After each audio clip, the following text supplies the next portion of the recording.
लोकसभा का चुनाव के लिए आपको सबको साथ लेते हुए इस बात के लिए कहना चाहूंगा, हम आगाज करेंगे आज के बाद। लड़ाई को छोटी नहीं लड़ेंगे, लड़ाई को लड़ेंगे बड़ी लड़ाई। किसान कौन का व्यक्ति हूं मैं, किसान कौन का व्यक्ति मैं कहा करता हूं, जिसमें और किसानी कौन का व्यक्ति कभी कमजोर नहीं। सीकर लोकसभा क्षेत्र को हम इन पैरों से नाप देंगे, मैं कह रहा हूं पैरों से नाप देंगे। हाल ही में विधानसभा चुनाव में भाग्य आजमाने के बाद अब लोकसभा को लेकर उपजिला प्रमुख ताराचंद दाहिल ने तैयारियां तेज कर दी है। दाहिल ने हजारों समर्थकों के बीच रविवार को लोकसभा चुनाव लड़ने का ऐलान कर दिया है।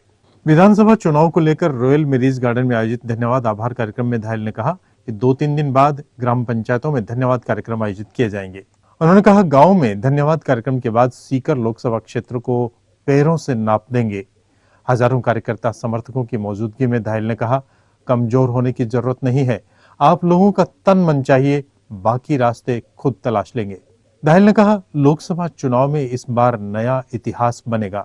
विधानसभा चुनाव में रात दिन एक कर चुनाव अभियान में जुटे रहे कार्यकर्ताओं समर्थकों का आभार जताते हुए दाहिल ने कहा राजस्थान में पहला ऐसा व्यक्ति था जिसके कार्यालय में कार्यकर्ताओं की लंबी चौड़ी फौज थी, नेता कम थे।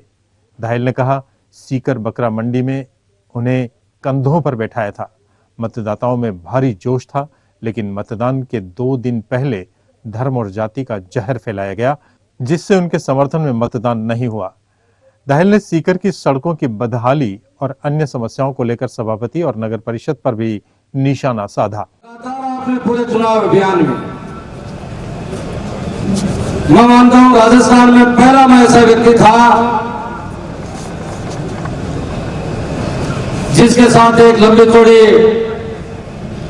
कार्यकर्ताओं की फौज थी। हमारे साथ उससे लंबे अभियान में नेता कम थे। महेश जी शर्मा 2 ग्राम पंचायतों के हमारे मुखिया प्रतिनिधि सामान्य रमेश जी और सामान्य सुरजीत जी तारपुरा और धर्मशाला दोनों 5 ग्राम पंचायतों के व्यक्ति हैं। तीसरा चुनाव जीता हुआ व्यक्ति साथी कानाराम जी जो जिला परिषद में प्रतिनिधि के रूप में हैं। बाकी सारे लोग कार्यकर्ता थे,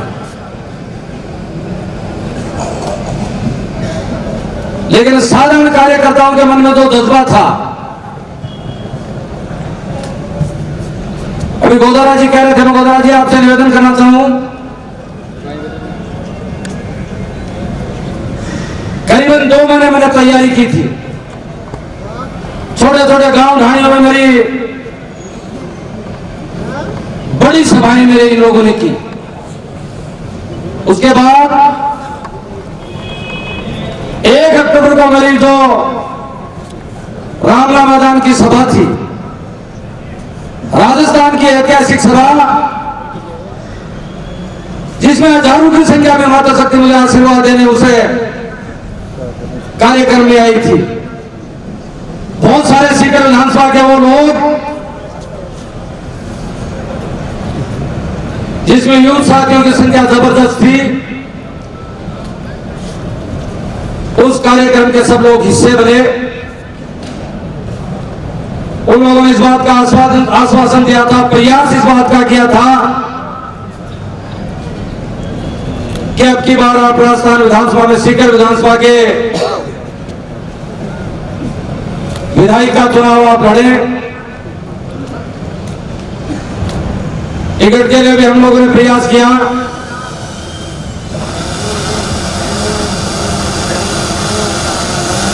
और उसके बाद यही वो स्थान भंवर जी के जो ये विवाह स्थल है, पूजा रोयल, इसमें कार्यकर्ताओं ने सभा रखी और उन लोगों ने मुझे आदेश दिया। मैंने बहुत प्रयास इस बात का किया था, निवेदन किया था, लेकिन फिर भी सबका आदेश हुआ और हम विधायक का निर्दलीय प्रत्याशी के रूप में सीकर विधानसभा में हमने पर्चा दाखिल किया। अचानक इनके कार्यक्रम में भी आप लोग मेरे साक्षी बने थे। धर्म की जो संस्थाएं हुआ करके वहां उन संस्थाओं में इन बातों को प्रचार और प्रसार किया गया और हमारे आगे लोग इन चीजों में बहुत विश्वास करते हैं और वो नुकसान हमें हुआ। कार्यकर्ता हमारे साथ रह गए और बाकी मत उनके खुद के परिवार के मत भी दूसरे के पक्ष में चले गए। ये नुकसान मुझे, दूसरा जो बड़ा नुकसान मुझे हुआ जाति, जबरदस्त जहर फैलाया आपकी बात जाति का। मैंने कभी कल्पना भी जीवन में नहीं की थी इस बात की कि ऐसा जहर कभी फैल सकता है। जाट जाट जाट जाट, मैंने कहा ऐसा जहर पहली बार देखे। बरसों वर्ष से मैंने मत का प्रयोग किया है। मैंने लीडर बन के काम किया अब तक लोगों के साथ, लोगों की गाड़ी चलाना, लोगों के साथ लेके चलना, चुनाव का पूरा कैंपेन मैंने अब तक किया है। कभी जीवन में जाति की बात नहीं की।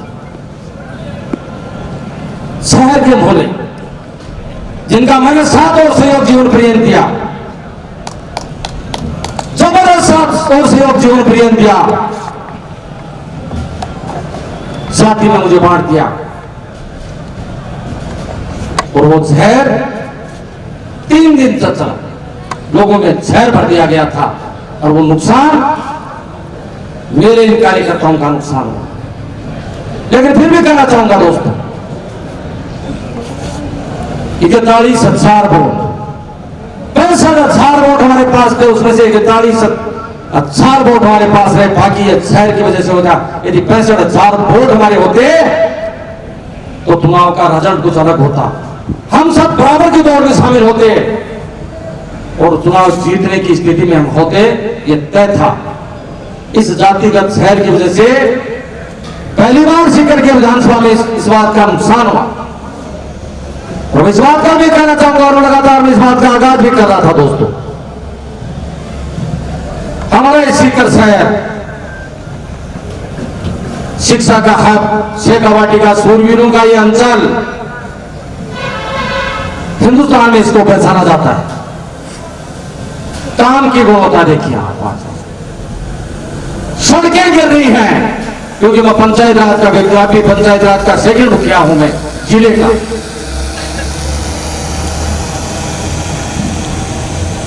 लोग कुछ मायूस, हम लोग पूर्ण करने की पूरी कोशिश करेंगे, इसलिए इस बात के लिए भी मायूस नहीं होना। सब लोग इस धन्यवाद कार्यक्रम में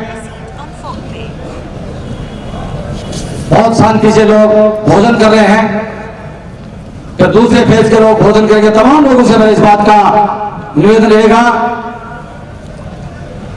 कि सब लोग भोजन जरूर करके जाना। के साथ करता है तो उसके रिश्ते बहुत प्रगाढ़ हो जाया करते हैं और आज से हमारे और आपके रिश्ते पहले से प्रगाढ़ और ज्यादा प्रगाढ़ आज रिश्ते हमारे प्रगाढ़ हो जाएंगे। हमने मन से इसलिए नहीं सजाया कि हम सब बराबर के लोग हैं। 10 ऊपर बैठेंगे, बाकी नीचे बैठेंगे। हमने इस परंपरा को इसलिए तोड़ा कि सब बराबर के लोग हैं, सबकी बराबरी की का ये चुनाव हिस्सेदारी का चुनाव था। इसलिए सब बराबर हम बैठ के इसे आज के कार्यक्रम को हमने अंजाम दिया। धन्यवाद का कार्यक्रम रहेगा ग्राम पंचायत में। मेरे सीकर विधानसभा के 26 ग्राम पंचायतें 1-2 दिन में रूट चाट तय कर देंगे, ज्यादा ताम झाम करने की कोई जरूरत नहीं। गांव में आएंगे, साधन चौपाल में 2-5 कुर्सी हो जाएंगे, बाकी एक दरी बिछा देंगे, उस दरी पे माइक मेरे पास रहेगा। हमारे कार्यकर्ताओं ने जो मेहनत की थी उन कार्यकर्ताओं का सीकर विधानसभा में हम धन्यवाद ज्ञापित कर देंगे। और उसके बाद उस लक्ष्य पे निकल जाएंगे जो सीधा करना था। लड़ाई को छोटी नहीं लड़ेंगे, लड़ाई को लड़ेंगे बड़ी लड़ाई। किसान कौन का व्यक्ति हूं मैं, किसान कौन का व्यक्ति मैं कहा करता हूं, जिसमें 36 कौमें शामिल हुआ करती हैं, जैसे गोदारे जी कह रहे थे, न जाति न पाति। न कोई धर्म। हम ग्रामीण अंचल के न कोई जाट है, न कोई ब्राह्मण है, न कोई खाती है, न कोई कुम्हार है, न कोई सुनार है। किसान कौम के लोग हैं हम सबको, तमाम लोग। और किसानी कौम का व्यक्ति कभी कमजोर नहीं हो। सीकर जिले के गांव ढाई को हम इस 3 महीने में संपूर्ण सीकर जिले के सीकर लोकसभा क्षेत्र को हम इन पैरों से नाप देंगे। मैं कह रहा हूं, पैरों से नाप देंगे। लोग तैयार हैं, हजारों हजार लोग इस बात के लिए तैयार हैं। सिर्फ आगाज की जरूरत है। आगाज करेंगे हम लोकसभा का चुनाव के लिए। आपको सबको साथ लेते हुए इस बात के लिए कहना चाहूंगा, हम आगाज करेंगे आज के बाद। कमजोर होने की जरूरत नहीं, मायूस होने की जरूरत नहीं। कमजोर वो होते हैं जो कायर हुआ करते हैं, हम लोग कायर नहीं है। किसान के कौम में पैदा हुआ व्यक्ति कभी कमजोर हो ही नहीं सकता। मैं लगातार इस बात के लिए कहा करता हूं। सीकर जिले में आगाज करेंगे। आपका साथ और चाहिए, चाहिए आपका समर्थन चाहिए, आपका तन चाहिए और आपका मन चाहिए। ये 2 चीजें चाहिए। बाकी रास्ते ईश्वर खुद ब खुद तलाश देता है। आपका साथ तन और मन से चाहिए सिर्फ, बाकी सब चीजें खुद ब खुद तलाश लेंगे। पूरा ऐसा सीकर जिले का कोई काम नहीं, ऐसी कोई ढाई नहीं जिसमें मुझे नहीं जाना जाता, जिसमें मैं लोगों को नहीं जानता। बरसों भर से मैंने काम किया है। लोगों का साथ मिलेगा, लोगों का सहयोग मिलेगा। और जब लोकसभा का चुनाव होगा, गोदरा जी आपसे मैं कहना चाहूंगा, एक नया इतिहास बनेगा। मैं आज कह बता रहा हूं आपको, इतिहास बनेगा। इतिहास बनेगा। मैं कह रहा हूं, एक बड़ा सफल हो सकते हैं, एक बड़ा सफल हो सकते हैं। दाहिल की धन्यवाद सभा में भाजपा के पूर्व जिलाध्यक्ष महेश शर्मा ने कहा, विधानसभा चुनाव में रात दिन एक कर जिस टीम ने इस मुकाम पर पहुंचाया वह धन्यवाद सभा में बैठी है। शर्मा ने कहा, राजनीति की दिशा और दशा अपने आप में अलग होती है, मंजिल तक नहीं पहुंचे ये अलग बात है। शर्मा ने विधानसभा चुनाव परिणाम की समीक्षा 1984 में हुए लोकसभा चुनाव के परिणाम से की। उन्होंने कहा, विधानसभा चुनाव में हम लोगों से कहीं न कहीं कोई चूक हुई है, इस चूक को ठीक करना है और लोकसभा चुनाव में चुनौती के रूप में सामने आना है। महेश शर्मा ने कहा, अच्छा जनप्रतिनिधि कौन है, लोगों को सोचना पड़ेगा और यह संदेशा देना होगा, योग्य व्यक्ति चुनाव जीत कर आए। एक करके इस मुकाम तक पहुंचाने में सहयोग किया, वो सारी सामने बैठी। मैं चाहूंगा कि आप सब अपनी मेहनत और इस मुकाम तक पहुंचने के लिए जोरदार तालियां अपने लिए भी बजाएं।